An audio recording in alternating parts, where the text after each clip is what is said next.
Hello students, कैसे हैं आप सभी लोग। Welcome to After School IAS. आज हम हिस्ट्री का अपना अगला लेक्चर स्टार्ट करने जा रहे हैं। देखिए, अभी तक हमने बात क्या क्या कर ली ये भी समझना बहुत ज़रूरी है। अभी तक हमने बेटा बात कर ली है कुछ बेसिक चीज़ों की, जिनमें अगर आप ध्यान दें तो हमने आपसे बात कर ली कि भाई कौन कौन सी डायनेस्टीज़ थी। उससे पहले प्री हिस्टोरिक पीरियड की बात कर ली, आईवीसी की बात कर ली, वैदिक कल्चर की बात कर ली, मतलब प्राग ऐतिहासिक काल की बात कर ली, सिंधु घाटी सभ्यता की बात कर ली, वैदिक सभ्यता की बात कर ली। उसके आगे अगर आप चलेंगे तो हमने ब्राह्मण विचारधारा के बाद जैन और बौद्ध धर्म की बात कर ली। आज हम बात करेंगे वैदिक और जैन बौद्ध धर्म के टाइम पर जनपद आए, और बेटा जनपदों से ही बना महाजनपद। जैसे आज की डेट में अगर आप देखें कि एक शहर होता है, एक टाउन होता है, तो ये टाउन धीरे धीरे सिटी में बनता है, फिर ये सिटी ही मेगा सिटीज़ बन जाती हैं, फिर इन्हीं को मेट्रो सिटीज़ भी हम बोल देते हैं। तो एक ग्रेजुअल डेवलपमेंट है। तो ये सारे 16 महाजनपद थे जिनके बारे में आपको दिख रहा है। ये इंपॉर्टेंट शहर से, ये इंपॉर्टेंट बड़े बड़े शहर हैं जो बने। अब बड़ी बात है, आप देखेंगे तो सब उत्तर भारत में ही क्यों आए, यूपी में क्यों आए? इसलिए आए क्योंकि भैया उत्तर भारत में मैदानी भाग था, चीज़ें ज़्यादा थी तो यहीं पर आए। तो आइए इतिहास स्टार्ट करते हैं। यहाँ पे अगर आप देखेंगे 6ठी शताब्दी बीसी में, 6ठी शताब्दी बीसी का बेटा मतलब सिंपल सा हो गया, 6ठी शताब्दी बीसी का मतलब हो गया 6th सेंचुरी बीसी। मतलब आज से 600 साल उधर जोड़ो और 2300 इधर जोड़ो, कितना हो गया? आज से 2900 साल पहले सभ्यता ये जमी। तो यहाँ पर 16 महाजनपद आए, बुद्धा का टाइम चल रहा था, उस टाइम पे आए, और इनमें बहुत सारे इंपॉर्टेंट थे, कौशल, मगध, काशी। तो ये आप स्क्रीनशॉट लेके एक बार पढ़ लीजिएगा। अब उन सारे 16 जनपदों में से कुछ ऐसे जनपद थे जो शक्ति के ज़्यादा भूखे थे, तो उन्होंने बड़े बड़े एम्पायर बना दिए। उसमें सबसे इंपॉर्टेंट था मगध, और मगध बेटा बहुत आगे बढ़ गया। मगध के पहले शासक का नाम था बिंबिसार, गौतम बुद्ध के समकालीन थे। इनको सैनीय उपाधि दी गई थी। इन्होंने अंग को कैप्चर किया था और अजातशत्रु को चंपा में रख दिया था अंडर उसके, और इसने अपनी पोजीशन मैरिज अलाइंसेस से बढ़ाई। इन्होंने कौशल नरेश की बेटी से शादी की, कौशला प्रसेनजीत की बेटी का नाम था, उनसे शादी की। दूसरी वाइफ चेलना लिच्छवी प्रिंसेस थी। तीसरी जो थी वो मद्र क्लेन से आई थी।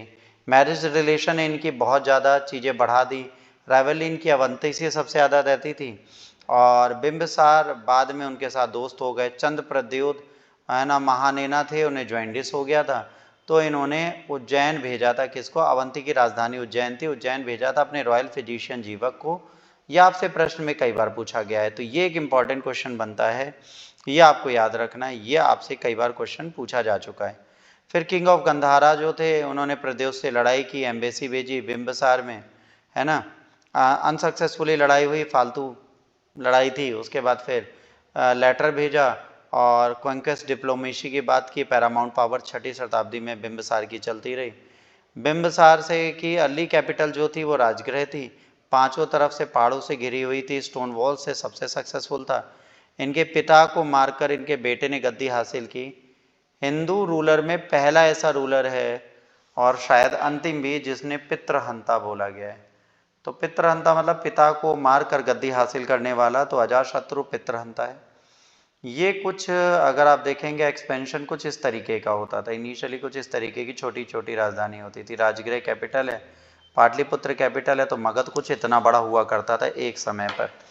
तो अब अजातशत्रु बैठते हैं। अजातशत्रु को बेटा पितृहंता भी बोला जाता है। इन्होंने 2 वॉर वेपन बनाए थे, ठीक है, 2 वॉर इन्होंने लड़ी थी। तो उसमें बात करेंगे, कौशल और काशी की लड़ी थी। कौशल और काशी से, इसलिए काशी दहेज में मिला था इनके पिताजी को, जब इन्होंने पिताजी को मार दिया तो प्रसेनजीत जो थे, ठीक है, इनके जो पिताजी के थे, उन्होंने इनसे हटा लिया इनको, है ना, और अजातशत्रु बाद में जीत जाते हैं। तो ये एक अलग चीज़ है, बट इनिशियली काशी से लड़ाई होती है। उसके बाद प्रसेनजीत, जो किंग प्रसेनजीत होते हैं, उनके मिनिस्टर दिग्राचार्य के साथ मैनिपुलेशन करके अजातशत्रु वो भी युद्ध जीत जाते हैं। फिर लिच्छवी, वज्जी संघ लिच्छवी जो था, इसको जीत लेते हैं। इनके 2 थे, एक शिलाकंटक, एक रथ मूसल, दोनों आपने देखा है। शिलाकंटक बाहुबली महेंद्र बालेबलु यूज़ करते थे, और रथ मूसल जो उनका भाई था भीसल देव, जो एक ऐसे तरीके से ऐसे रथ चलता था और उसके आगे ऐसे एक चक्का लगा होता था, उसमें पहिए घूमते रहते तो लोग काटते रहते थे। तो वो रथ मूसल और शिलाकंटक आपने देखा हुआ है। अजातशत्रु ने काशी और वैशाली को ऐड किया। इनकी राइवलरी अवंती से चलती रही थी, बाद में मत्स्य और मगध को हरा दिया। अजातशत्रु वो सक्सीडेड बाय उदयन, उदयन ने इनको सक्सीड किया। ठीक है, उदयन ने फोर्ड जो था, इन्होंने क्या किया, इन्होंने पाटलिपुत्र की स्थापना की, इन्होंने नई कैपिटल बनाई जिसका नाम था पाटलिपुत्र। अच्छा, इनके टाइम पे पहली बौद्ध समिट भी होती है जो बुद्ध में हमने पढ़ाया हुआ है, इसलिए मैंने रिपीट यहाँ नहीं किया।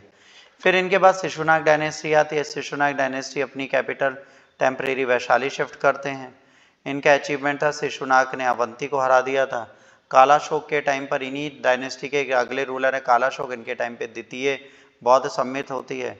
शिशुनाग को नंद सक्सेस करते हैं। नंद बड़े इंपॉर्टेंट है, नंद बहुत बड़े हैं। अलेक्जेंडर इनके समय पर आते हैं। कलिंग को छोड़कर बाकी सब कलिंग से जैन ट्रॉफी ले जाते हैं, सब कुछ करते हैं, कौशल ऐड करते हैं। तो नंद बहुत बड़े हैं। देखिए नंदा एम्पायर जो है ये है, यहाँ तक माना जाएगा, और ये अलेक्जेंडर आ रहे हैं। तो देखिए दो बड़ी डायनेस्टीज है, नंदा और अलेक्जेंडर, और यहीं पर कौन होता है, यहीं पर चाणक्य लड़ने आते हैं, कहते हैं प्रभु अखंड भारत की जो हमने बात की है उसके लिए आपका साथ चाहिए। तो भाई यहाँ पर जो धनानंद बैठे होते हैं उन्हें लात मार देते हैं, और यहीं सर फिर एक नई कहानी स्टार्ट होती है मौर्य एम्पायर की। तो मौर्य एम्पायर अभी हम पढ़ेंगे नहीं, वो अगले में पढ़ेंगे। अब कॉज ऑफ मगध सक्सेस, सबसे इंपॉर्टेंट चीज़ है भाई, मगध इतना सक्सेसफुल क्यों हुआ। मगध के लोग बड़े समझदार थे, वो ऑर्थोडॉक्स नहीं थे। बिंबसार, अजातशत्रु, महापद्म नंद, ये सब बहुत इंपॉर्टेंट थे। आयरन डिपॉजिट बहुत था राजगृह में। राजगृह पाटलिपुत्र जो थी बहुत अच्छे लोकेशन पे थी, पांचों तरफ पहाड़ थे। पाटलिपुत्र जो थी कम्युनिकेशन अच्छे थे, बिजनेस अच्छा चल सकता था। पाटलिपुत्र गंगा, गंडक, सोन और घाघरा के ज्वाइंस पर पड़ी थी, तो वाटर फोर्ट इसे बोला जाता था। मगध का सेंटर मिडिल गैंगेटिक बेसिन और फर्टाइल लैंड था।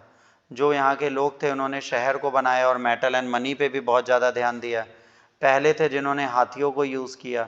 अनऑर्थोडॉक्स कैरेक्टर था, मतलब बहुत ज़्यादा रूढ़िवादी नहीं थे, आविष्कार को सलाम करते थे। तो आविष्कार को सलाम करना एक बहुत बड़ी चीज़ है, तो ये एक पॉजिटिव अप्रोच इनका यहाँ पर आपको दिखता है। सोसाइटी और स्टेट की बात करेंगे तो अष्टाध्याय परिणी ने इसी टाइम पर लिखी, संस्कृत ग्रामर बुक थी।